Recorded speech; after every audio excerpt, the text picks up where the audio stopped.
περπατάμε στην Χουανταπιτούγκα. Χουανταπιτούμπα λέγεται.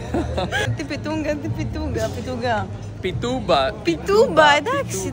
Είναι η κεντρική οδός εδώ στο μέρος που λέγεται Ιτακαρέ, ένας μικρός παραδεισούλης, παραθαλάσσιος παραδεισούλης. Είναι υπέροχο, δεν υπάρχει έτσι. Πάρα πολλά μαγαζιά, κόσμος, γάτες. Ναι, όντως πετύχαμε και μια γατούλα η οποία ψάχνει φαγητό. Να τη βλέπω τώρα. Πήγε και ζητιανέβησε εκείνο τον κύριο εκεί στο εστιατόριο, νομίζω ήδη τον κέρδισε. Μοιάζει με τη Λούση. Ναι, μας θύμισε τη γατούλα μας πριν κάποια χρόνια.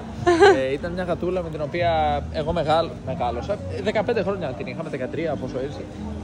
Αλλά σε κάθε περίπτωση είχαμε πολύ συναισθηματική, έτσι, πολύ έντονη σχέση με τη Λούση. Και σε κάποια φάση εγώ μετακόμισα από την Ελλάδα στην Ολλανδία, πήρα τη Λούση μαζί μου, της βγάλαμε ευρωπαϊκό διαβατήριο, της κάναμε τα εμβόλια από τα απαραίτητα και μετά από το μεταπτυχιακό μου στην Ολλανδία έπρεπε να πάω στην Αγγλία. Θα ήταν πολύ δύσκολο να φέρω μαζί μου τη Λούση, θα ήμουν και ένα συγκάτοικο στο Portsmouth και έτσι αφήσαμε τη Λούση στη Θεσσαλονίκη.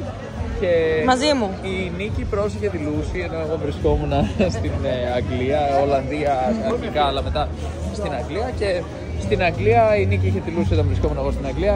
Ήταν λοιπόν με τη Λούση και τις άλλες γατούλες και άλλα ζώα που πρόσεχε, γιατί είχε φύγει η μητέρα μου στην Αγγλία και είχε αφήσει το σπίτι με τις γάτες και τα ζώα και όλα και τα πρόσεχε η Νίκη όλα αυτά.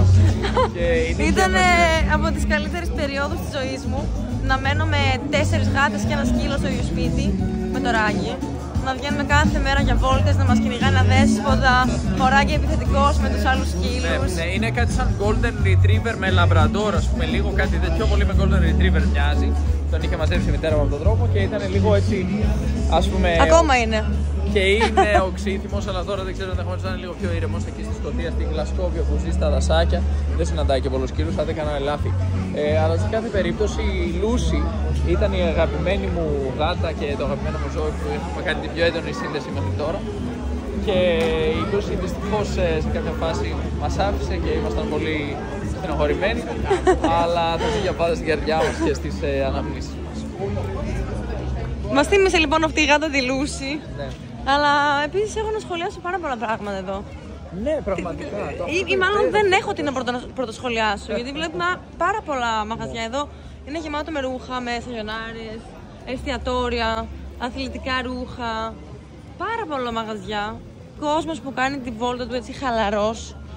Έρχονται τουρίστες από όλο τον κόσμο. Και αυτή είναι η χαμηλή περίοδος από ό,τι έχω καταλάβει. Ναι, μάλιστα κανονικά αυτή την εποχή βρέχει και δεν έρχεται τόσο κόσμος γιατί αποφεύγουν οι άνθρωποι τη βροχή, δεν τους αρέσει τόσο προφανώς για προφανείς λόγους. Αλλά φέτος έχει αργήσει πάρα πολύ η περίοδος των βροχών και έτσι απολαμβάνουμε αυτή την θεωρητικά αρχή της χαμηλής σεζόν, αλλά με εξαιρετικό κλίμα και πολύ ωραίο μέρος. Μου έκανε πολύ θετική εντύπωση. Μου θύμισε φυσικά και πολλά άλλα μέρη της Βραζιλίας. Μπούζιος, Πίπα, ας πούμε Κανό και Μπράντα, Ζερικουακουάρα, πολλά παραθαλάσσια μέρη της Βραζιλίας. Όταν σκέφτεται κάποιος Βραζιλία, εγκληματικότητα, τρίτος κόσμος, πεινάνει, άλλος δρόμος, δεν έχει καμία σχέση. Σε αυτό το μέρος οι άνθρωποι ζουν πάρα πολύ καλά, υπάρχει πολλής τουρισμός, έχουν υψηλότερους μισθούς και ακόμη και αν ζεις και με βασικό μισθό, αν έχεις το σπίτι σου εδώ πέρα, γεννήθηκες, μεγάλωσες εδώ, μπορείς πολύ εύκολα να απολαύσεις την παραλία, τη φύση του μέρους καθημερινά και να αξιοποιήσεις και τις δυνατότητες που σου δίνει το ότι γεννήθηκες και μεγάλωσες εδώ και έχεις κάποιες γνώσεις. Πολλοί κάνουν τουρισμό, γίνονται, πώς να το πούμε, τουριστικοί οδηγοί, ξεναγοί του μέρους και μπορούν να κερδίσουν αρκετά χρήματα. Πολλοί νοικιάζουν τα σπίτια τους για τον τουρισμό. Σιγά σιγά μεγαλώνουν αυτά τα μέρη πολύ, ας πούμε, οικονομικά, ανεβαίνει το επίπεδο τους οικονομικά, έρχεται πολλοί κόσμος. Και ταυτόχρονα να πω ότι είναι πολύ όμορφο να βλέπεις ότι δεν φοβούνται οι άνθρωποι για το θέμα της ασφάλειας, γιατί σε αυτά τα μέρη δεν υπάρχει εγκληματικότητα πρακτικά. Κυκλοφορούν όλοι ελεύθεροι, άνετα με την άνεσή τους κατά τη διάρκεια της ημέρας. Και ευτυχώς που υπάρχουν όλα αυτά. Και της νύχτας. Ναι, φυσικά. Ναι. Η μέρα βέβαια. Αναφέρομαι στο 24ωρο, να σου πω την αλήθεια. Και εδώ είναι όντως ένα από αυτά τα μέρη που ο κόσμος δεν έχει στο μυαλό του, νομίζω, όταν ακούει τη λέξη Βραζιλία. Σκέφτονται Σαν Πάολο, Ρίο Ντε Τζανέιρο, μεγάλες πόλεις, πανικός ένας πάνω στον άλλο. Καλά, όχι το Ρίο Ντε Τζανέιρο δεν είναι μια παραδεισένια πόλη με υπέροχες παραλίες κλπ. Απλώς κάθε πόλη με μεγάλο μέγεθος αναγκαστικά βλέπεις αυτό το φαινόμενο που αυξάνεται ο πληθυσμός, σιγά σιγά κάποιος δεν γνωρίζει κάποιον άλλον, μπορεί να φτάσεις πολύ πιο εύκολα να κλέψεις έναν άνθρωπο που δεν γνωρίζεις σε ένα μικρότερο μέρος που αρκετά πιθανόν να γνωρίζονται όλοι, τέλος πάντων οι φίλοι σου, οι γνωστοί των φίλων σου είναι συγγενείς με έναν άλλο άνθρωπο, είναι πολύ πιο δύσκολο να πας να κλέψεις και να μπλέξεις με την εγκληματικότητα, να γίνεις μέρος της εγκληματικότητας, αν θέλεις, και να συνεισφέρεις σε αυτή. Γι' αυτό νομίζω και αυτό το μέρος που επισκεφτήκαμε πολύ πρόσφατα, το Valley du Capon, μου άρεσε πάρα πολύ. Χαμηλός πληθυσμός, όλα ακόμα ήρεμα, χωρίς να έχει υπάρξει κάποια υπερβολή. Ένας σκύλος που κοιμάται. Α, ναι, δεν τον πρόσεξα.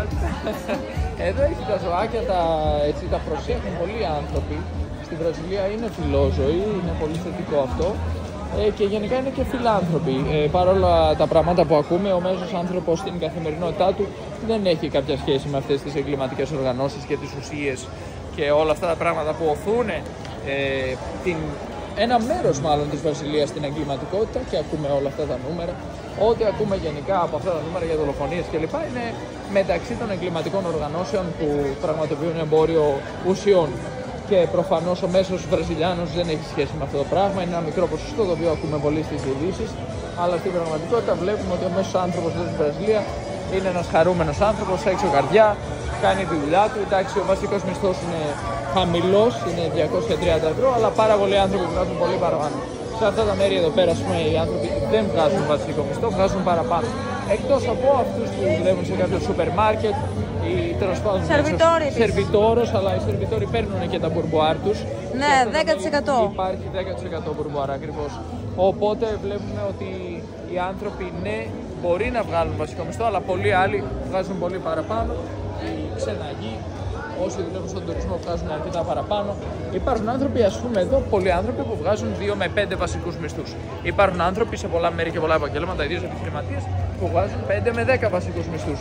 Αυτό εμάς μας φαίνεται λίγο παράξενο, γιατί έχουμε συνηθίσει στην Ελλάδα, στην Ευρώπη γενικότερα, να έχουμε πολύ, ας πούμε, παραπλήσιους μισθούς μεταξύ μας. Οι άνθρωποι, υπάρχει υψηλός βαθμός ομοιογένειας, ενώ εδώ υπάρχει υψηλός βαθμός ανισότητας μεταξύ των ανθρώπων. Το μπορούμε να το δούμε και με το δείκτη Gini από την οικονομία, για να καταλάβουμε ότι εδώ υπάρχει τεράστια ανισότητα. Θα αναφέρω το παράδειγμα ότι στο σχολείο που εργαζόμουν στο Ρίο ντε Τζανέιρο ως μαθηματικός, εκεί ο μισθός μου ήταν, ας πούμε, περίπου 10 βασική μισθή.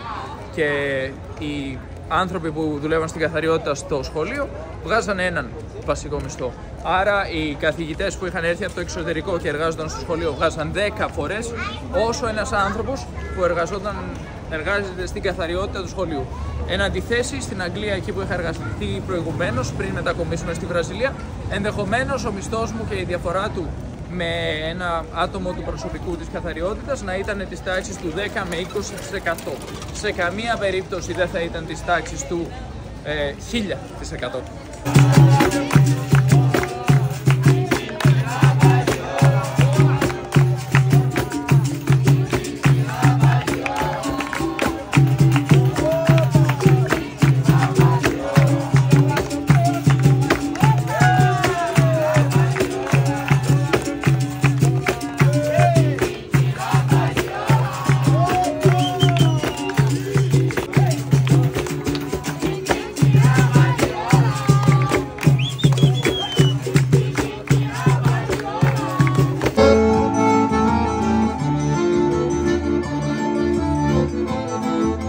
Dos palados pra que a gente vai dar, gente, Maria.